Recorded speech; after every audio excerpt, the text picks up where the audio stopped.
मुख्यमंत्री एकनाथ शिंदे के हाथों डिजिटल तरीके से नवी मुंबई के विभिन्न प्रोजेक्टों का भव्य उद्घाटन किया गया। इसी कड़ी में मुख्यमंत्री एकनाथ शिंदे ने नवी मुंबई के विष्णुराज भावे में ऑनलाइन लाइब्रेरी का भी उद्घाटन किया, जिसमें अब नवी मुंबई के छात्रों को एक बेहतरीन सुविधा प्राप्त होगी। अगर आपको इस लाइब्रेरी में पुस्तक पढ़ना है तो आपको मात्र 150 रुपये डिपॉजिट करके 20 रुपये प्रति माह की फीस NMMC को जमा करनी होगी और आप अपनी मन पसंदीदा पुस्तक को पढ़ सकते हैं। उद्घाटन के दौरान शिवसेना के पदाधिकारी लाइब्रेरी में मौजूद रहे और मुख्यमंत्री एकनाथ शिंदे के कार्यों की सराहना करते हुए पूर्व नगर सेवक मनोहर जोशी, सह संपर्क प्रमुख कृष्णा सावंत, उप शहर प्रमुख महेश परब, वासी उप शहर प्रमुख दर्शन भनगे ने अपना मनोगत व्यक्त किया है। आपल्या वाशीतील किंवा नवी मुंबईतल्या सर्व रहिवाशांचा खूप फायदा होणार आहे, कारण का हे ग्रंथालय खूप सुसज्ज आहे। मी खरं तर मुख्यमंत्री एकनाथ शिंदे साहेबांचं तसंच पालिका आयुक्त राजेश नार्वेकर यांचा आभार व्यक्त करेन की त्यांच्या माध्यमातून आम्हाला नवी मुंबईकरांसाठी, वाशीकरांसाठी ही खूप चांगली अशी ग्रंथालय, वाचनालय उपलब्ध करून दिली। त्याबद्दल मी महानगरपालिकेच्या अधिकाऱ्यांचा मी आभार व्यक्त करतो।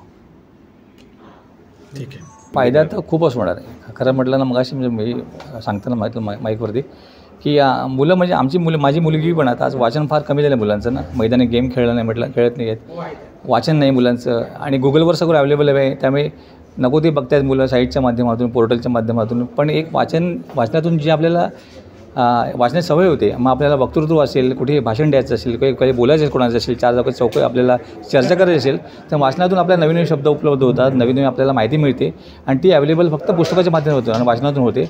एक माणूस प्रगल्भ होतो।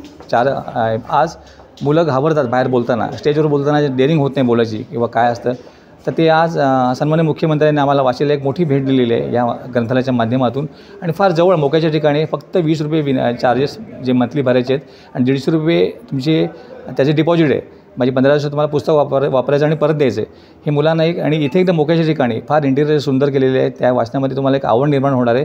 आणि प्रत्येकाला मी आवाहन करतो, जे पालक आहेत त्या पालकवर्गाने आपल्या मुलांना इथे आणून एक पुस्तक दाखवावी। जुने जी ग्रंथ आहेत, जुनी पुस्तकं आहेत, जुने आपले जे चरित्रकार आहेत ज्यांनी आपल्याला, किंवा स्वातंत्र्यवीर आहेत त्यांची पुस्तकं आहेत, ती प्रत्येकाला आपल्याला वाचनातून माहिती गोळा करावी, नुसतं गुगलवर डिपेंड न राहता पुस्तकाच्या माध्यमातून आपली माहिती गोळा करावी। मी पुन्हा एकदा आमच्या सन्माननीय लाडके मुख्यमंत्री एकनाथ शिंदे साहेब, त्यांच्या सर्व सहकाऱ्यांचे, माझ्या प्रभागातील सर्व शिवसैनिकांचे आणि नागरिकांतर्फे मी त्यांचे मनपूर्वक आभार मानतो, त्यांचं अभिनंदन करतो, आणि परत आम्हाला अशी त्यांनी संधी द्यावी आणि अशा शिवसेनेच्या माध्यमातून। धन्यवाद। जय हिंद, जय महाराष्ट्र। मुख्यमंत्री साहेबांनी राबवलेला आहे, सन्माननीय मुख्यमंत्री एकनाथजी शिंदे साहेबांनी, हा खूप चांगला उपक्रम आहे, जेणेकरून आज पर मंथ 20 रुपये रेंट आहे याचा आणि 180 रुपये फक्त डिपॉझिट आहे। तो चांगला उपक्रम राबवलेला आहे, त्याबद्दल मी आम्ही लोक वाशीकर, नवी मुंबईकर आभारी आहोत। स्टूडेंट को कितना फायदा होगा इस लाइब्रेरी खुलने से? आज मुलं जी आहेत ती वाचनामध्ये फार म्हणजे कमी वाचायला हे झालेलं आहे, कारण कसं झालं आजकाल व्हॉट्सअप, फेसबुक याच्यामध्येच मुलं जास्त इन्व्हॉल्वमेंट झाली, तर वाचन फार मुलांचं कमी झालं आहे। तर याच्यामध्ये जे मुलांना अवेलेबल करून दिलं आहे ही खूप फार मोलाची गोष्ट आहे। वसीम काजी के साथ पंकज बेनवंशी की रिपोर्ट, आवाज़ टुडे, नवी मुंबई।